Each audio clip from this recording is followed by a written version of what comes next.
कार्यक्रम के प्रायोजक हैं श्री मदन भाई रेखाबेन हुमड़, रूपेन प्राची हुमड़, अनगवीर आर्शवीर हुमड़, रिक्ता विशाल सेठी, आरिका अर्जुन सेठी।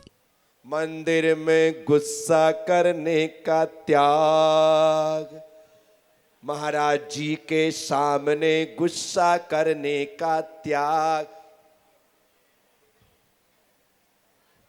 उठाओ हाथ।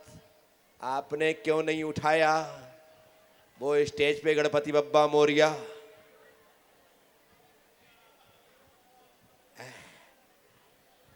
हाँ, ऐसा उठाओ ना भाई, अच्छे से उठा के रखो, अन्यथा आप बदनाम हो जाओगे भाई। बहुत बढ़िया। हाँ सब महिलाएं, बस हाथ नीचे कर दो।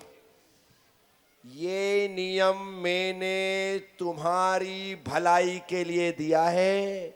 आप ये ध्यान रखना, पेट खराब होता है तो उल्टी होती है, और दिमाग खराब होता है तो गुस्सा आता है। क्या? पेट खराब होने पर आ, और दिमाग खराब होने पर आ, होता दोनों वही। समझ में आया?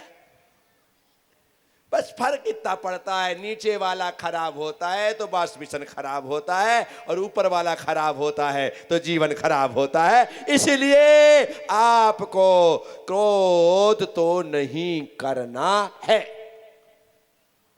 ये इसलिए कह रहा हूं क्योंकि आचार्य महाराज ने लिखा, विध्वस्त को पे भगवान श्यामनाथ स्वामी ने अपने क्रोध को विध्वस्त कर दिया, समाप्त कर दिया। जब भगवान ने कर दिया तो हमने भी भगवान के सामने करने का त्याग कर दिया। कम से कम उनकी नजर में तो अच्छे रहो, उनकी नजर में तो अच्छे रहो। बाकी तुम क्या है, क्या हो, वो तो सबको पता है, वो तो सबको पता है कि तुम क्या हो। लेकिन कम से कम हम अच्छे लोगों की दृष्टि में अच्छे बने रहें, ये भी अच्छी बात है, इतना भी पर्याप्त है। विध्वस्त को पे। फिर आचार्य कहते, प्रसमेक चित्ते, शांत चित्त वाले, जो गुस्सा नहीं करेगा वो तो अपने आप शांत चित्त वाला होगा। कैसा होगा? उसके मन में किसी प्रकार की कोई आग जली नहीं रही है, एकदम शांत है, एकदम सहज है। इसलिए क्रोध हमारे मन को अशांत करता है और क्षमा हमारे मन को शांत करती है। इसलिए हमारे भीतर क्रोध की आग जले, उससे पहले क्षमा की बरसात हो जानी चाहिए, ताकि वह आग जले ही ना और एकदम शांत दशा हमारे भीतर रहे। मैं आपसे कहता, शांत चित्त, प्रसमेक चित्ते, एकदम शांत चित्त वाले, द्वादशांग 12 अंग वाले, 12 अंग हैं जिनवाणी के, आचारांग, सूत्रकृतांग, दृष्टिवादांग, ये सब आदि आदि, सूत्रकृतांग आदि, ये 12 अंग हैं।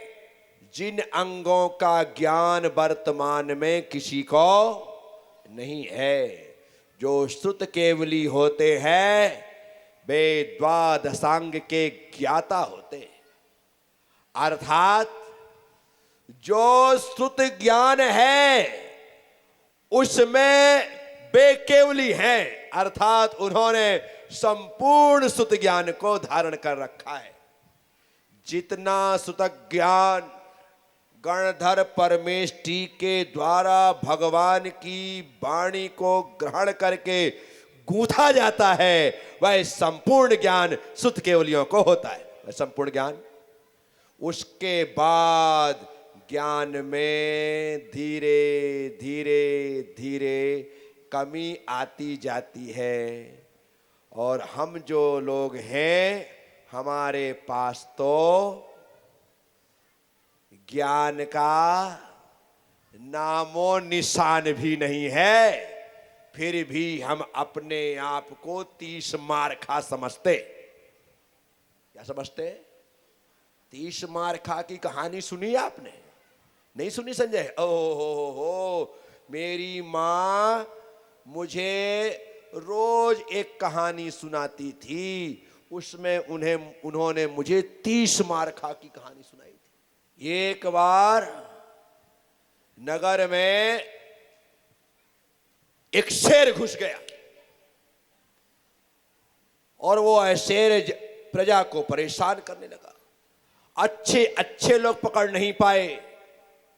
एक दिन राजा ने कहा कि यदि ये शेर ऐसा आतंक मचाता रहा तो निश्चित तौर पर बहुत जनहानि हो जाएगी। बोले क्या किया जाए? बोले कोई उपाय ढूंढा जाए। तब एक व्यक्ति ने कहा कि महाराज, अपने गांव में 30 मारखा है, अपने यहां पर 30 मारखा है। बोले जो 30 लोगों को एक साथ मार सकता है, उसके लिए शेर को पकड़ना तो गधे को पकड़ने जैसा है। बोले ऐसी बात है क्या? बोले बुलाओ 30 मारखा को। अब 30 मारखा को बुलाया तो उसकी दशा देख करके लोगों को दया आ गई। एकदम सिंगल हड्डी, फूक दो तो उड़ जाए। और वो 30 मारखा। बोले तू 30 मारखा लाया? मैं 30 मारखा हूं। बोले ठीक है, यदि तू 30 मारखा है तो नगर में गांव में जो शेर का आतंक है उसे तुझे पकड़ना है। अरे बाप रे बाप! अब वो 30 मारखा था क्या? एक दिन घर का दरवाजा बंद करके मक्खियां मार रहा था और बाहर 1 2 ऐसी गिनती लगा करके 30 मक्खियां मार दी और कहा मम्मी, मां, आज मैंने 30 मार दी। बोले बेटा तू तो 30 मार खा है। ये बात किसी राहगीर ने सुन ली और बेचारा 30 मार खा हो गया। राजा की बात आई, शेर को पकड़ने की बात आई, मना भी नहीं कर सकता था। उसे लगा कि ठीक है, आज अपन शेर का कलेबा बन जाएंगे, इससे ज्यादा और क्या होगा। नहीं मना करेंगे राजा को तो राजा मरवा देगा, तो राजा मरवाए इससे अच्छा है 30 मारखा बन के मरते हैं। कहा महाराज चिंता मत करो, ये तो अपने लिए बच्चों का काम है। आपने तो मुझे बोला है, मेरे बेटे को बोलते तो वो ही तुम्हारे शेर को पकड़ देता। अब देखो 30 मारखा की सेखी। घर गया, जाके माँ को बताया कि ऐसी बात है, बस माँ आशीर्वाद दे, आज तो आखिरी दिन है। अब ना मैं तुझे मिलने वाला हूं, कुछ होने वाला हूं, क्योंकि शेर के सामने जाऊंगा और शेर वही करेगा जो उसे करना है, मैं तो कुछ कर पाऊंगा नहीं। और वह रात के समय शेर को पकड़ने के लिए निकला। शेर तो उसे मिला नहीं, आकर के अपनी झोपड़ी में सो गया। संयोग की बात कि उस रात शेर उसकी झोपड़ी के सामने आके बैठ गया। झोपड़ी के सामने आकर के बैठ गया। गांव के लोगों ने देखा कि बाप रे बाप, 30 मारखा की झोपड़ी के सामने शेर। कल राजा ने आज्ञा दी और इसने तो शेर को अपने घर के सामने बांध लिया। अरे भाई ये 30 मारखा नहीं, ये तो शेर मारखा है। क्या है? शेर मारखा है। और उसकी बड़ी चर्चा। उसे खबर पड़ी कि शेर बाहर आकर के बैठा है। अब बाहर आकर के बैठा है तो उसने दरवाजे खोले ही नहीं। बाहर लोग आ गए, कहा 30 मारखा दरवाजा खोलो, जो तुमने बाहर शेर बांध रखा है अब इसे पकड़ करके जंगल में छोड़ करके आओ। उसने भीतर से ही कहा महाराज से कह दो मेरा काम शेर को पकड़ना था, इतना कर लिया, अब बाकी छुड़वाने का काम आपका। इतना है बस, इससे ज्यादा क्या है, बाकी काम महाराज करेंगे। ऐसे 30 मारखा लोग भी होते हैं। सुन ली कहानी? ये मेरी माँ ने मुझे बचपन में सुनाई थी, जो मैंने आपको आज तकरीबन आज 52 साल का हो गया, मैं 53 का हो जाऊंगा 1 सितंबर को समथिंग। उन्होंने मुझे जब मैं 8-10 साल का रहूंगा तब सुनाई होगी। 33-43 साल पुरानी कहानी मैंने आपको सुना दी, इतनी पुरानी कहानी। तो ऐसी 30 मार्का की कहानी। तो लोग अपने आप को 30 मार्का समझ लेते हैं। मैं आप सबसे कहता हूं, यदि तुम्हारी कुव्वत नहीं है, तुम्हारी औकात नहीं है, तो दिखावा मत करिए, क्योंकि कभी कभी ऐसा होता है कि 30 मार्का के दरवाजे में आकर के शेर खुद बैठ जाता है। कभी कभी तुम सोचो कि तुम्हारे साथ ऐसा हो जाए तो इम्पॉसिबल। साथियों, मैं आप सबसे कहता हूं, अपने चित्त को शांत रखिए। द्वादशांग के ज्ञान की बात चल रही है। 12 अंक हमारे पास ज्ञान तो कुछ होता नहीं है, और हम सेखी बखारते हैं कि मैं बहुत ज्ञानी हूं। हमारे पास जितना भी ज्ञान है ना, उधार लिया हुआ है। कैसा है? जैसे आज की तारीख में 90% लोगों के पास गाड़ी, घोड़े, मकान, दुकान, शान शौकत जो भी है सब लोन की है। किसकी है? सब लोन की है। गाड़ी लोन में लेके खड़ा कर लिया है आपने, बड़े खुश हो रहे कि मेरी गाड़ी, काहे की तेरी गाड़ी, बैंक ने तुझे पैसा दिया है। तूने तो सिर्फ फर्स्ट डाउन में जो पेमेंट करके आया है 25,000, 30,000, 50,000, उसके बाद तो तेरी किस्त बंदी है 15 साल की, 20 साल की। रोज कमा और बैंक के लिए किस्त देता रहे। यदि तूने किस्त देना बंद की तो एक दिन बैंक गाड़ी उठा करके ले जाए। तुम्हारा मकान लोन का, बोलो हाँ। तुम्हारी दुकान लोन की, बोलो हाँ। सब कुछ तो तुम लोन लेकर कर रहे हो, सब उधार का है। तुम्हारा अपना कुछ नहीं। हमारे पास भी जो ज्ञान है वो सब उधार का है, हमारा खुद का कुछ भी नहीं है। 4-6 किताबें हम पढ़ते हैं और अपने आप को ज्ञानी समझ लेते हैं। मुझे सब आता है, सब पता है। तुझे क्या आता है? कुछ भी नहीं आता। हमारे लिए ज्ञान तो निलवटा सन्नाटा है। क्या? हाँ, स्लाइस सुन। पूरा गणित किया है आपने और हाथ में क्या मिले? 2 मुर्गी के अंडे। कुछ भी नहीं है। इसलिए फोकट की झांकी बाजी, फोकट की सेखी बखारना छोड़ दो और यह मान करके चलो कि मेरे पास जो कुछ भी है वह सब उधार का है। क्या है? मैंने दूसरों से ले रखा है, मेरा अपना क्या है? कुछ भी नहीं। तो जैसे तुम्हारी बाहर की जिंदगी लोन से चल रही है, वैसे ही तुम्हारा ज्ञान आदि जो जितना है वह भी सब उधारी में चल रहा है। यहां वहां की लिया, कहीं की ईंट कहीं का रोड़ा, भानुमति ने कुनबा जोड़ा। बस यही है, इसके अलावा और कुछ नहीं।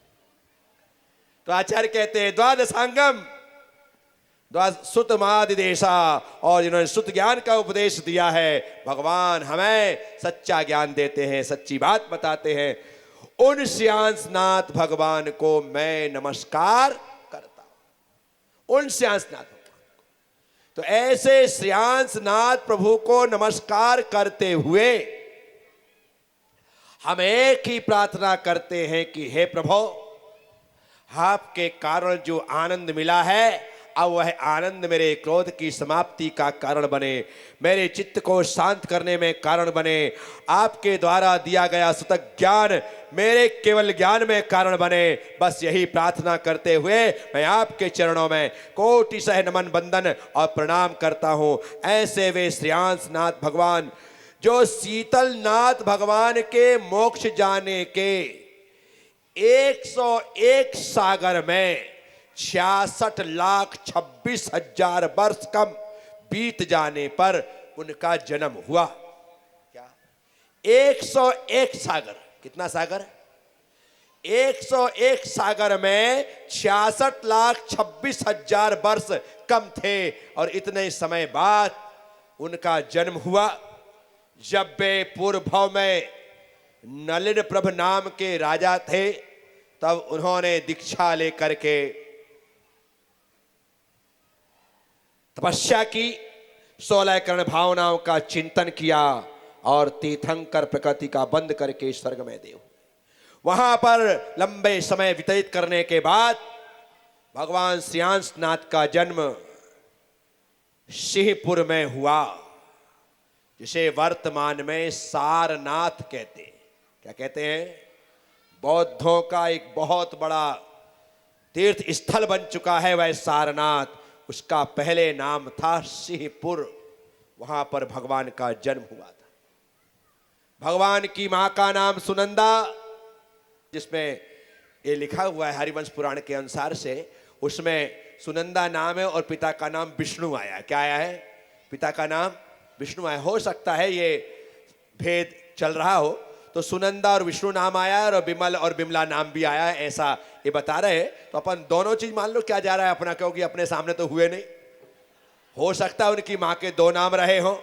पिताजी कभी विमला को बड़े उससे कहे सुनंदा चल, ऐसा ही बोलते रहे। ये पॉसिबल सब कुछ है, इसलिए अपन ज्यादा दिमाग लगाते नहीं।